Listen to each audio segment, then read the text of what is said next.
لگتا ہے۔ حضرت رابعہ بصری رضی اللہ تعالیٰ عنہ کے بارے میں پڑھا، آپ رضی اللہ تعالیٰ عنہ کے شوہر کا انتقال ہوا تو حضرت حسن بصری رحمۃ اللہ علیہ، اللہ اللہ کتنے بڑے بزرگ ہیں، سبحان، کتنے بڑے ولی ہیں، حضرت حسن بصری رحمۃ اللہ علیہ آپ کے گھر تعزیت کے لیے تشریف لائے اپنی مریدین کے ساتھ۔ حضرت رابعہ بصری رضی اللہ تعالیٰ عنہ نے درمیان میں پردہ ڈالا اور پردے کے دوسری طرف بیٹھ کے حسن بصری رحمۃ اللہ علیہ اور ان کے مریدین سے مخاطب ہوئی۔ حسن بصری رحمۃ اللہ علیہ نے تعزیت کی تو حضرت رابعہ بصری رضی اللہ تعالیٰ عنہ نے حاضرین سے گفت و شنید کرتے ہوئے پوچھا کہ آپ میں سب سے زیادہ عالم کون شخص ہے تاکہ عدت گزارنے کے بعد میں اس سے نکاح کر لوں؟ تو سب مریدین نے حسن بصری رحمۃ اللہ علیہ کی طرف اشارہ کیا، فرمایا یہ ہیں۔ تو حضرت رابعہ بصری رضی اللہ تعالیٰ عنہ نے فرمایا میں آپ سے چند سوال کرتی ہوں، اگر آپ ان کے جواب دے دیں تو میں آپ سے نکاح کر لوں گی۔ آپ نے فرمایا پوچھیں، اللہ نے توفیق دی، میرے پاس جواب ہوئے تو میں جواب دوں گا۔ حضرت رابعہ بصری رضی اللہ تعالیٰ عنہ نے پہلا سوال یہ کیا کہ آپ مجھے یہ بتائیں کہ میرا خاتمہ بالایمان ہوگا یا کسی اور طریقے سے ہوگا؟ حسن بصری رحمۃ اللہ علیہ نے فرمایا یہ تو امور غیبیہ میں سے مجھے تو نہیں پتا کہ کیا ہوگا۔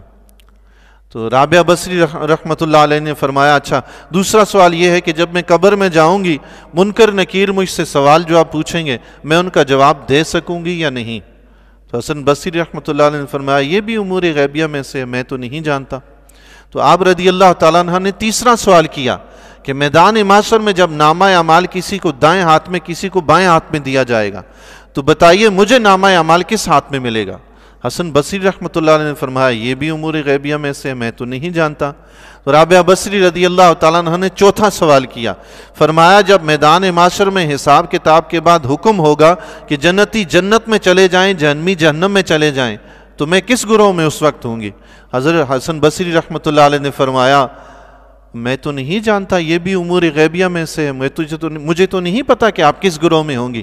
حضرت رابعہ بصری رضی اللہ تعالیٰ عنہ نے فرمایا جس کو ان چار کاموں کی فکر ہو وہ نکاح کے بارے میں بھلا کیسے سوچے گا؟ اللہ اکبر۔ فرمایا مجھے نکاح کی ضرورت نہیں ہے۔ پھر دو سوال اور پوچھے، فرمایا مجھے یہ بتاؤ اللہ تعالیٰ نے عقل کے کتنے اجزاء پیدا فرمائے؟ حسن بصری رحمۃ اللہ علیہ نے فرمایا اللہ تعالیٰ نے عقل کے 10 اجزاء پیدا فرمائے۔ یہ بات غور سے سنیے گا، اللہ نے عقل کے 10 اجزاء پیدا فرمائے اور 9 اجزاء اس میں سے مرد کو دیے، ایک حصہ عورت کو دیا ہے۔ عقل کے 9 حصے اللہ نے مرد کو دیے، عورت کو ایک حصہ، یعنی 90% عقل مرد کے حصے میں آئی، 10% عقل عورت کے حصے میں آئی۔ پھر فرمایا اللہ تعالیٰ نے جذبات انسانی جو خواہش ہوتی ہے ازدواجی تعلقات کی، فرمایا اللہ تعالیٰ نے اس کے کتنے اجزاء پیدا فرمائے ہیں؟ حسن بصری رحمۃ اللہ علیہ نے فرمایا اللہ نے اس کے بھی 10 اجزاء پیدا فرمائے ہیں، اس میں سے 9 حصے عورت کو دیے، ایک حصہ مرد کو دیا۔ اللہ اکبر۔ جذبات کے 9 حصے عورت کو دیے، عقل کے 9 حصے مرد کو دیے۔ جذبات کا ایک حصہ مرد کو دیا، عقل کا ایک حصہ عورت کو دیا۔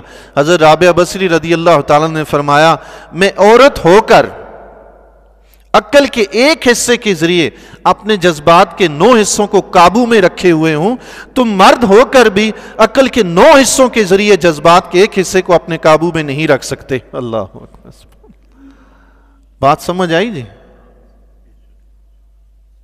مرد کے پاس عقل کے 9 حصے ہیں اور جذبات کا ایک حصہ، پھر بھی انہیں کنٹرول نہیں کر پاتا، اور عورت کے پاس جذبات کے 9 حصے، عقل کا ایک حصہ، فرمایا میں اس سے بھی کنٹرول قابو کر لیتی ہوں۔ اللہ اکبر، سبحان اللہ۔ نکاح کی خواہش جو ہوتی ہے، فکر آخرت لگ جائے تو بندہ سب کچھ بھول جاتا ہے۔ یہ کیا نکاح کی خواہش ہے؟ کھانا پینا بندہ بھول جاتا ہے، جن کو لگی ہے ان سے پوچھیں۔ ہمیں تو صرف پتہ ہے کہ آخرت آنی ہے، ہمیں تو یقین بھی نہیں ہے۔ سچی بات یہ ہے بھائی، اگر یقین ہو جائے نا بندہ پھر سیدھا ہو جائے، انسان بن جائے بندہ۔ ہماری حالت وہی علامہ اقبال رحمۃ اللہ علیہ والی ہے کہ خرد نے کہہ بھی دیا لا الہ تو کیا حاصل، دل و نگاہ مسلمان نہیں تو کچھ بھی نہیں ہے جی۔